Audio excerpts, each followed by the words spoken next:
Hello friends, कैसे हैं आप सब। मेरे किचन में आपका बहुत बहुत स्वागत है।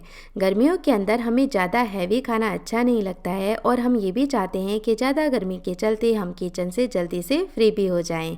पर जो भी खाएं वो थोड़ा सा खाकर पेट भी भर जाए, हल्का भी रहे और पौष्टिक भी हो। तो आज की ये रेसिपी आपके बहुत काम आएगी, क्योंकि आज मैं आपसे शेयर करूँगी गुणों से भरपूर दलिए की रेसिपी, जिसकी एक कटोरी यदि आपने खा ली तो ये आपको पूरे दिन एनर्जेटिक रखेगा। तो चलिए कुछ टिप्स और ट्रिक्स के साथ आज मैं आपको ये रेसिपी बताऊंगी। तो अगर आपको ये रेसिपी पसंद आए तो प्लीज़ आप मेरे वीडियो को लाइक करें, ज़्यादा से ज़्यादा शेयर करें और चैनल पर नए हैं तो चैनल को सब्सक्राइब करना भी ना भूलें। समर स्पेशल ये दलिया बनाने के लिए मैंने 10 से 12 बादाम ली हैं और इसी के साथ 1 चम्मच ली है पॉपी सीड्स, जिसे खसखस या पोस्ता दाना भी कहते हैं। तो दोनों को ही भिगोने के बाद इसकी तासीर काफ़ी ज़्यादा ठंडी हो जाती है।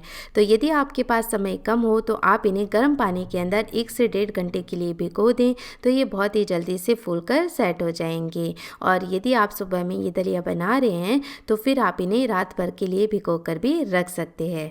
तो जब तक यहाँ पर बादाम और खसखस भीग रही है, हम बाकी तैयारी कर लेते हैं। तो यहाँ पर मैंने गेहूं का दलिया लिया है। तो इस तरह से ये जो दलिया होता है मार्केट में इजीली अवेलेबल रहता है, और यदि आप पर्सनली चक्की पर जाकर दलिए को बनाना चाहते हैं तो आप साबुत गेहूं लेकर दलिया पिसवा सकते हैं। तो यहाँ पर मैंने ये दलिया ले लिया है और इस कप को मापकर 1/3 कप मैं दलिया ले रही हूँ। मैं टोटल 3 से 4 कटोरी ये दलिया बना रही हूँ, तो उसके अकॉर्डिंग ही मैं सारे मेजरमेंट्स ले रही हूँ। अब नॉर्मली हम क्या करते हैं, दलिया लेते हैं और इसे डायरेक्टली घी के अंदर भून लेते हैं, लेकिन दलिए में कई बार काफ़ी डस्ट आती है तो फिर मुंह में किरकिरी से होने लगती है जब हम दलिया खाते हैं। तो इसके लिए हमेशा दलिए को धो करके लें। तो दलिए पर इस तरह से पानी डाल दें एक छलनी के अंदर, तो बहुत ईजीली इसका पानी निकल जाएगा। और इससे हमें 2 फायदे होंगे। एक तो इसकी जितनी भी डस्ट होगी वो निकल जाएगी, और दूसरा दलिया इस स्टेज पर इस तरह से पानी डालने से फूल भी जाता है। तो ये फूल जाएगा, तब आगे जाकर ये खाने में बिल्कुल भी आपको हैवी फील नहीं कराएगा। तो यहाँ पर दलिया है, इसका पानी धीरे धीरे सूख जाएगा, तब ये काफ़ी अच्छा फूल भी जाएगा और खिला खिला भी हो जाएगा। तो इसे एक बार हम साइड में कर देते हैं और कुछ आगे की तैयारी कर लेते हैं। तो एक कढ़ाई के अंदर मैंने 1 चम्मच घी गरम कर लिया है, और घी के गर्म होते ही इसके अंदर सबसे पहले हम 1 कप लेंगे लोटस सीड्स, यानी कि फूल मखाने। और ये तो आप जानते ही हैं कि जो फूल मखाने होते हैं उसमें कितनी सारी चीज़ें पाई जाती हैं जो हमारी हेल्थ के लिए बहुत ही ज़्यादा फ़ायदेमंद होती है। तो रोज़ाना आप ये जो फूल मखाने होते हैं उसका सेवन ज़रूर करें, क्योंकि इससे आपको हड्डियों में के दर्द में बहुत फ़ायदा मिलता है। विटामिन, आयरन, कैल्शियम इसमें प्रचुर मात्रा में होता है। घी में इन फूल मखानों को मैंने थोड़ी देर रोस्ट कर लिया है ताकि ये बढ़िया से क्रिस्पी हो जाए। और इस तरह से घी में भूनकर मखानों को आप ऐसे भी खा सकते हैं, या ऐसे भी खाने में बड़े ही टेस्टी लगते हैं। तो आज हम इन्हें दलिए में डालेंगे, जिससे दलिया भी बहुत ही ज़्यादा पौष्टिक हो जाएगा। और यदि आप ऐसे फूल मखाने नहीं खा पाते हैं तो दलिए में बहुत ही आसानी से आप फूल मखानों को खा पाएंगे। इसके बाद जो हमने दलिया धो करके रखा था, देखिए कितने अच्छे से ये फूल भी गया है और काफ़ी खिला खिला भी हो गया है। तो अब घी में भी बहुत ही इजीली ये रोस्ट हो जाएगा। तो फिर से कढ़ाई के अंदर मैंने 1 चम्मच घी गरम कर लिया है, और घी के गरम होते ही अब ये दलिया डालकर इसे लगातार चलाते हुए लो टू मीडियम फ्लेम पर हम हल्का लाल होने तक पका लेंगे। दलिए को आप चाहे जब भी बनाएं, चाहे आप नमकीन दलिया बनाएं या मीठा दलिया बनाएं, लेकिन हमेशा दलिए को घी के अंदर थोड़ा सा भून करके फिर बनाएं। तो इससे सारा कच्चापन इसका निकल जाता है और दलिए का टेस्ट बहुत ही ज़्यादा बढ़ जाता है। तो ये देखिए दलिया बढ़िया से रोस्ट हो चुका है। जब ये अच्छे से पक जाएगा घी के अंदर तो घी भी सेपरेट करने लगेगा। और यहाँ पर आप देख सकते हैं इसका जो कलर है ना, वो हमें ज़्यादा डार्क नहीं करना है, इस तरह से हल्का लाल ही रखना है। तो जब दलिया अच्छे से भून जाएगा तो हम क्या करेंगे, कढ़ाई का ढक्कन पास कर लेंगे और इसके अंदर डालेंगे गर्म पानी और फटाफट से इसे कवर कर देंगे।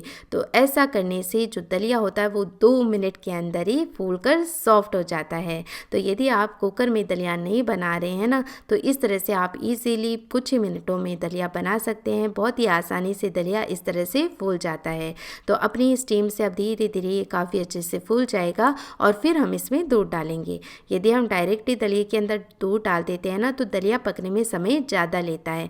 तो जब भी या तो आप कुकर में बनाएं या ओपन में पकाएं तो हमेशा दलिए को पहले थोड़ा सा पानी डाल करके पका लें और फिर इसमें दूध ऐड करें। तो इससे दलिया ज़्यादा गाढ़ा भी नहीं होता है, परफेक्ट कंसिस्टेंसी इसकी आ जाती है और ये जल्दी से पक भी जाता है।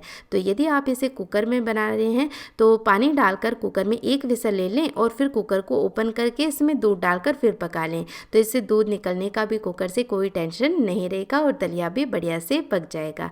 तो आप देख सकते हैं दलिया ने सारा पानी एब्जॉर्ब कर लिया है और ये बहुत ही अच्छे से फूल भी गया है। तो इस स्टेज पर हम इसमें डालेंगे दूध। तो दूध को मैंने पहले ही बॉईल कर लिया था और अब इसमें लगभग 4 कप या 1 लीटर दूध ऐड कर लेंगे। यदि आपको दूध की मात्रा कम पसंद है तो फिर आप इसमें दूध कम डाल दें, या आप इसे थोड़ा ही पकाना चाहते हैं, दूध को ज़्यादा गाढ़ा नहीं करना चाहते हैं, तब भी आप इसमें दूध की मात्रा कम रख सकते हैं। लेकिन मैं इसे थोड़ा ज़्यादा देर दूध में पकाऊंगी ताकि और भी ज़्यादा रिच और क्रीमी हो जाए, इसके लिए मैंने ज़्यादा दूध लिया है। अब दूध में जल्दी से बॉयल आ जाए इसके लिए मैं कढ़ाई को कवर कर देती हूँ और साइड में जो हमने बादाम रखी थी वो भी अच्छे से फूल गई है। तो बादाम को भी हम इस तरह से छील लेते हैं। तो अब बादाम को छीलकर हम एक ग्राइंडर जार में ऐड कर लेंगे। साथ ही जो खसखस ली थी उसे भी हम छान लेंगे इस तरह छलनी में, ताकि खसखस में यदि कोई डस्ट है तो वो भी निकल जाए। अब इसमें थोड़ा सा डालेंगे पानी और इसका फाइन पेस्ट बना करके तैयार कर लेंगे। बादाम और खसखस को जब हम भिगो करके ले लेते हैं तो इसकी तासीर काफ़ी ठंडी हो जाती है। तो यदि आप गर्मियों में बना रहे हैं तो आप हमेशा भिगो कर ही ये ड्राई फ्रूट्स इस्तेमाल करें। और यहाँ पर देखिए दूध में बॉयल आ गया है और अब इसे हम खुला रख कर ही पकाएंगे, क्योंकि यदि हमने ढक्कन को ऐसे ही कवर रखा तो दूध उफन कर बाहर आ जाएगा। अब जो पेस्ट हमने तैयार किया था वो भी इसमें ऐड कर लेंगे और साथ ही मैं रोस्ट किए हुए फुल मखाने भी अभी ऐड कर रही हूँ। यदि आपको फुल मखानों का क्रंचीनेस अच्छा लगता है तब तो आप इसे लास्ट में ऐड करें गैस का फ्लेम ऑफ करने के बाद। और यदि आपको ये सॉफ्ट हुए हुए ही ज़्यादा अच्छे लगते हैं तो इस स्टेज पर आप फुल मखानों को ऐड कर देंगे तो ये दूध के साथ सॉफ्ट हो जाएंगे। तो जब मुँह में आएंगे तो आपको पता ही नहीं चलेगा। और यहाँ पर फिर से मैं सारी चीज़ों को बढ़िया से बॉईल कर लूँगी 4 से 5 मिनट के लिए। धीरे धीरे दूध गाढ़ा हो जाएगा। साथ ही जो बादाम और खसखस डालते हैं उससे भी जो दूध होता है वो जल्दी से रेड्यूस होकर गाढ़ा होने लगता है। अब हम इसमें डालेंगे अपने स्वाद के अनुसार मिश्री, क्योंकि अब गर्मी का सीजन है और मिश्री की तासीर ठंडी होती है और मिश्री डालने से दलिया जब हम खाते हैं तो वो हैवी भी नहीं लगता है। वहीं यदि हम चीनी डालते हैं तो ये जो दलिया होता है वो इतना ज़्यादा हेल्दी भी नहीं रहेगा और साथ ही दलिया खाने के बाद काफ़ी हैवी भी लगता है। तो मैंने आधा कप ये मिश्री लिया और मिश्री को तोड़ करके देख लिया, इसमें कोई भी धागा नहीं है। धागा है तो आप पूरी मिश्री को कूट करके वो धागा ज़रूर से निकाल दें। मिश्री को हम ऐसे ही डाल देंगे, बहुत ही इजीली इस दलिये में ये मेल्ट हो जाएगी। मिश्री डालकर फिर से मैंने इसे 5 से 6 मिनट के लिए पका लिया है, या आप ये देख लें कि दलिया अब थोड़ा गाढ़ा हो गया है, तब तक आप इसे पका लें।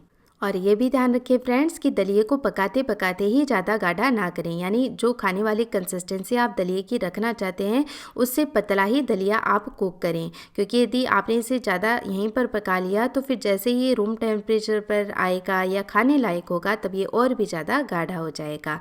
तो अब लास्ट में गैस का फ्लेम ऑफ करने के बाद इसमें हम थोड़े से कटे हुए ड्राई फ्रूट्स भी ऐड कर लेंगे। तो इनका क्रंच मुंह में आएगा तो दलिया खाने में अच्छा लगेगा।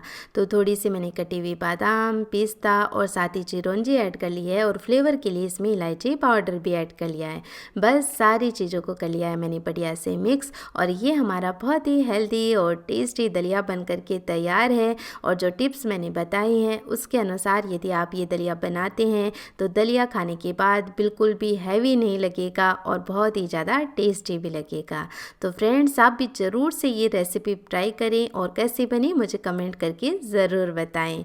मैं फिर से मिलूँगी आपको एक ऐसी और नई मज़ेदार रेसिपी के साथ। तब तक के लिए टेक केयर, बाय बाय।